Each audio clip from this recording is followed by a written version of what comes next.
চাই, এই এলাকা হচ্ছে আমাদের জন্মস্থান, এই শহরে আমরা জন্মগ্রহণ করেছি, আর আমরা চেয়ে চেয়ে বসে দেখবো এইখানে আমাদের সামনে দুর্নীতি চলতেছে, এটা কখনো হতে পারে না। আমরা এটা হতে দেব না। রাস্তায় গাড়ি দিয়ে প্রতিবন্ধকতা সৃষ্টি করে সাধারণ মানুষের চলাফেরা, রোগী নিয়ে যারা যাতায়াত করতেছেন, সারা বাংলাদেশের মানুষ এইখানে চিকিৎসাতে আসেন। এটা অত্যন্ত একটা গুরুত্বপূর্ণ হাসপাতাল উসমানী মেডিকেল। এটার কাজ শুরু হয়েছিল পাকিস্তান আমলে, কমপ্লিট হতে হতে প্রায় 1980 অথবা 81 সাল হয়ে গেছে, তারপরে এটা চালু হয়েছে। আমরা জন্ম থেকে দেখে আসছি এটার কাজ। এটা হচ্ছে সরকারি হাসপাতাল। সারা বাংলাদেশে 6টি হাসপাতাল ছিল, সবচেয়ে জাতীয় হাসপাতাল উসমানী মেডিকেল সহ। তার মধ্যে আমরা সিলেটবাসী ভাগ্যবান, একটা পেয়েছি আমরা। তাই আমরা এই হসপিটাল নিয়ে আমরা গর্বিত। এইখানে ধনী গরিব সবার চিকিৎসা হয়, কিন্তু কোনো সুশৃঙ্খলতা বজায় নেই। এই দুঃখ কাকে বলবো? এই জন্য আজকের এই সভা।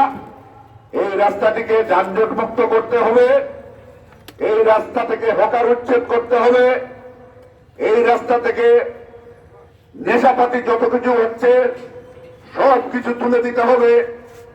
এই এলাকার যত মানুষ আছে সবাইকে আমি আহ্বান জানাবো এই প্রতিবাদে এবং এই কাজে।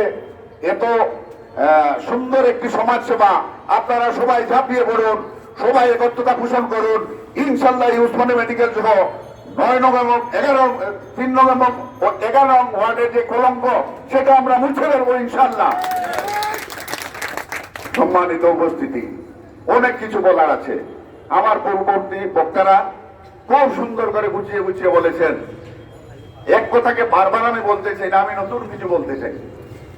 নতুনের মধ্যে নতুন হচ্ছে এই আমাদের ঐক্যটা যেন সুন্দর থাকে, ভালো থাকে। শামসুদ্দোল্লাহ বলেছেন উসমানী মেডিকেলের রোগী স্বার্থ সংরক্ষণ কমিটি করার পরেও এটার কোনো উন্নতি হয় নাই। এটা তো উনি প্রকাশ্যে বলেছেন, আরো আমার রাজুও বলেছে, সব বক্তাই বলেছে। কিন্তু এই কমিটিকে আবারও জাগিয়ে তুলতে হবে। এটা কমিয়ে গেছে। আমি আছি আপনাদের সাথে, একসাথে সবাই নামবো আছে ইনশাল্লাহ। আমরা এই হসপিটালকে দুর্বল হতে দেব না। এটা আমাদের প্রাণ কেন্দ্র, আমাদের বাড়ির পাশে। আমাদের চাইতে অধিকার কারো বেশি নেই। কারণ এ কারণেই বলছি, সারা বাংলাদেশের মানুষ এখানে এসে চিকিৎসা করবে। পরে আমাকে কিন্তু বৃহত্তর বাংলাদেশের মানুষ চিনে।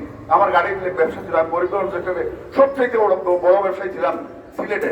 প্রথমে আমারই বদনামটা হবে যে আপনার বাড়ির পাশে গিয়ে আমরা নির্যাতিত হয়েছি। আমার যদি বদনাম হয় তাহলে আপনারা তো আমার ভাই ভাতিজা চাচা সবই তো আপনারা বড় ভাই সহ, আমার হলে তো আপনাদের বদনাম। সুতরাং আমরা এই কলঙ্ক নিয়ে আর হাঁটতে চাই না।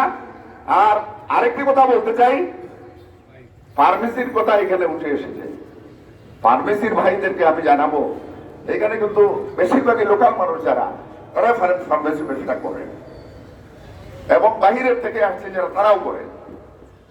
লোকাল যারা আছেন করেন, যারা ফার্মেসির ব্যবসার সাথে মেডিকেলের যে ওই যে গোপনীয় যে লেনদেন যেগুলা হয় ঔষধের, রাজু যেটা বলেছে, এইগুলা দেখার বিষয়ে উনারা বেশি বলতে পারবেন, কারণ ওনারা এই ব্যবসার সাথে জড়িত। ওনাদেরকে এটা নজর দিলে একটা পার্ট ক্লিয়ার হয়ে গেল। আর আমরা আমাদের যুব সমাজকে নিয়ে, আমাদের বড় ভাই আছেন বঙ্কি ভাই, শামসুদ্দিন ভাই আছেন, আমার প্রিয় ছোট ভাই নাসির আছে, আমরা সবাই আমাদের যুব সমাজকে নিয়ে এই এলাকাকে সুন্দর করে কিভাবে সাজাতে হয় আমরা সেটা দেখবো ইনশাল্লাহ। আমরা যদি না পারি তাইলে আমাদের পরবর্তী যে প্রজন্ম আসবে তাদের কাছে কিছু আমরা জবাব দিতে পারবো। আমাদের ছেলে মেয়েদের কাছে জবাব দিতে পারি না এখনো পড়ে গেলে, যে বলে আপু আমি ইউনিভার্সিটিতে যাচ্ছি, জামের কারণে রিকা বিভেদের পার হতে আমার এক ঘন্টা। এগুলো আমাদেরকে একটু কলম করলো, এগুলো থেকে আমাদেরকে বেরিয়ে আসতে হবে।